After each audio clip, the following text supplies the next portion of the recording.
മലപ്പുറം ജില്ലാ പഞ്ചായത്തിലെ 30 കോടി രൂപയുടെ കൊള്ളയിൽ പ്രതികളായ ജില്ലാ പഞ്ചായത്ത് സെക്രട്ടറിക്കും ജില്ലാ പഞ്ചായത്ത് അംഗത്തിനുമെതിരെ നടപടി ആവശ്യപ്പെട്ട് ജില്ലാ പഞ്ചായത്ത് ഭരണസമിതി യോഗം ഡിവൈഎഫ്ഐ പ്രവർത്തകർ ഉപരോധിച്ചു. ഒന്നാം പ്രതി ടി.പി. ഹാരിസ് കേസിൽ റിമാൻഡിലായിട്ടും ഇതുവരെയും രാജിവെപ്പിക്കാൻ മുസ്ലിം ലീഗ് നേതൃത്വം തയ്യാറായിട്ടില്ല. രണ്ടാം പ്രതിയായ ജില്ലാ പഞ്ചായത്ത് സെക്രട്ടറി എസ് ബിജുവിനെ ഇതുവരെയും ചുമതലയിൽ നിന്ന് മാറ്റി നിർത്തിയിട്ടില്ല. നിക്ഷേപ തട്ടിപ്പിൽ ഉയർന്നുവന്ന പരാതിയെ സംബന്ധിച്ച് രണ്ടാം പ്രതിയായ ജില്ലാ പഞ്ചായത്ത് സെക്രട്ടറി തന്നെ തയ്യാറാക്കിയ അന്വേഷണ റിപ്പോർട്ട് കഴിഞ്ഞ ദിവസം ബോർഡ് യോഗത്തിൽ ചർച്ച ചെയ്യാൻ തീരുമാനിച്ചിരുന്നു. ഒരു കേസിലെ പ്രതി തന്നെ ആ കേസിനെ സംബന്ധിച്ച് അന്വേഷണം നടത്തി റിപ്പോർട്ട് സമർപ്പിക്കുന്ന കേട്ടുകേൾവിയില്ലാത്ത നടപടിയാണ് മുസ്ലിം ലീഗ് ഭരിക്കുന്ന മലപ്പുറം ജില്ലാ പഞ്ചായത്തിൽ ഉണ്ടായത്. ജില്ലാ പഞ്ചായത്ത് ഭരണ നേതൃത്വത്തെയും ലീഗ് നേതാക്കളെയും സംരക്ഷിക്കുന്നതിനു വേണ്ടിയാണ് ഈ റിപ്പോർട്ട് തയ്യാറാക്കിയത്. കേസിലെ പ്രതി തന്നെ തയ്യാറാക്കിയ അന്വേഷണ റിപ്പോർട്ട് വെച്ച് ആരെ സംരക്ഷിക്കാൻ ശ്രമിച്ചാലും വിട്ടുവീഴ്ചയില്ലാത്ത സമരങ്ങളുമായി ഡിവൈഎഫ്ഐ മുന്നോട്ടു പോകുമെന്ന് നേതാക്കൾ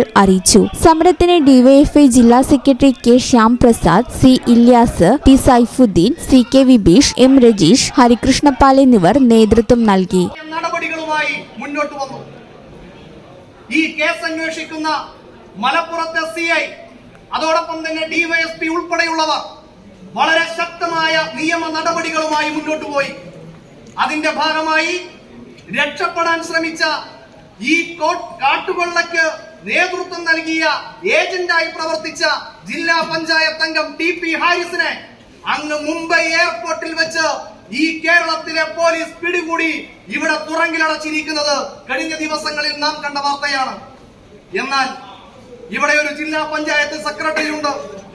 ആ ജില്ലാ പഞ്ചായത്ത് സെക്രട്ടറിക്കെതിരെ ഒരു നടപടി എടുക്കുന്നതിന് വേണ്ടി ഇവിടെ രണ്ടാം പ്രതിയായി എഫ്ഐആറിൽ രജിസ്റ്റർ ചെയ്യപ്പെട്ട് കേസെടുത്ത് അന്വേഷണം നടന്നുകൊണ്ടിരിക്കുന്ന ഘട്ടത്തിൽ തെളിവുകൾ നശിപ്പിക്കാതിരിക്കുന്നതിന് അദ്ദേഹത്തെ ചുമതലയിൽ നിന്നും മാറ്റി നിർത്താൻ പോലും ഇവിടെയുള്ള ജില്ലാ പഞ്ചായത്ത് പ്രസിഡന്റ്, അഴിമതിക്കാരി, കൊള്ളക്കാരിയായ റഫീഖ തയ്യാറാവാത്തതിന്റെ ഭാഗമായാണ് ഞങ്ങൾക്ക് ഇത്തരത്തിലൊരു സമരവുമായി ഇവിടെ വരേണ്ടതായി വന്നത്.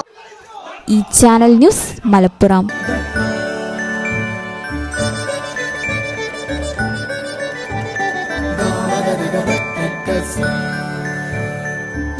Qatar golden diamonds, Calicut road, Valanchery main road.